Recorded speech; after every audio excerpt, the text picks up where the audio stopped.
It's Noel O'Keefe for obviously Fight Talk and Fight Star Media, and I am joined by the victorious Pop.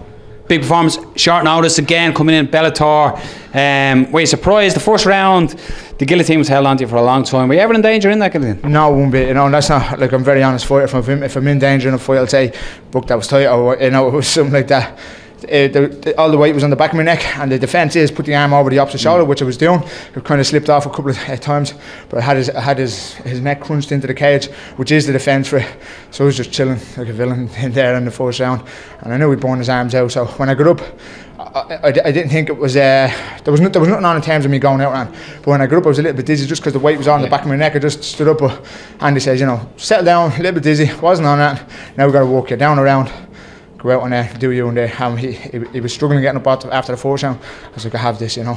Were you surprised with the shots you could take? Because you landed some clean straight, the short elbows that you were throwing, and you were landing a beautiful little uppercut in there as well. Something that you were throwing in KSW as well, if memory serves me right. But were you surprised with how much you could take? Yeah, man, I hit him with some big shots. I hit him with one or two straight rights down the pipe, and I put my weight in behind him. I clipped him one or two standing elbows through the guard.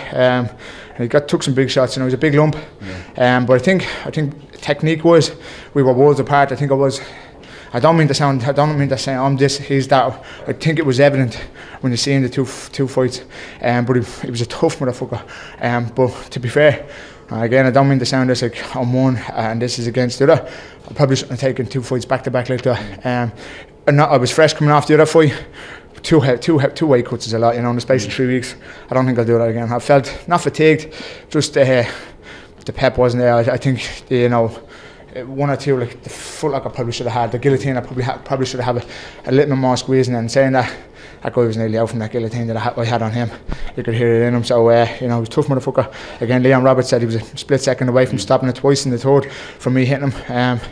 So yeah, them standing elbows as well. Every time he was looking for the takedown, you were landing. It was like as I was watching it, Travis Brown was just coming to mind with them elbows, standing in there as well. He was allowing you to do them. You could feel that surely in the clinch that was wilting him and taking away. Yeah, 100%. You know, my elbows are hurting from hitting him. So can I imagine what his head's going to feel like in the morning? But yeah, the standing elbows up against the cage from the single leg, they felt so from me hitting him. But the thing was, he didn't try and advance his position to standing up, even just to break away. He kept in there, so I was like, fuck this, I'll hit him some more. And then I hit the switch on him, and we ended up on the ground. I had a couple of submission attempts in the third. I should have finished him, and that's not blowing me on front, but I should have put him away. Well, it was close. One thing I thought, so which is weird, as I was watching, I said it to Rob. I said, when was the last time Reds are fought at 6 p.m? Was that like the change of fighting on Bellator and fighting at 6 p.m? When was the last time you fought apart from in the gym at 6 p.m? I think about 2008. I think it's just one of those things. The Bellator card got put on first. I was first on the Bellator card. It is what it is. But to be honest, I'm probably one of the highest paid on the card. I'm probably the man with the most fights on the card. So I won't give a fuck, to be honest, I'll fight anyway. So what's next? Christmas, you're saying you took the thing on, enjoy Christmas. You're saying Noel McGrath owes you a few points. Noel McGrath owes me fucking a few fucking bunches, points, the whole lot. No, seriously, if a call came in for anything this side of Christmas, I won't take it, you know. Like I said, that's 5 fight camps.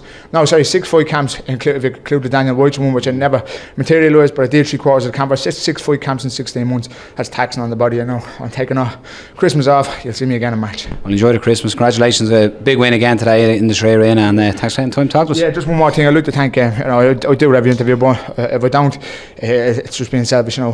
They don't get the credit they deserve. Andy Ryan, on my team, Rhino.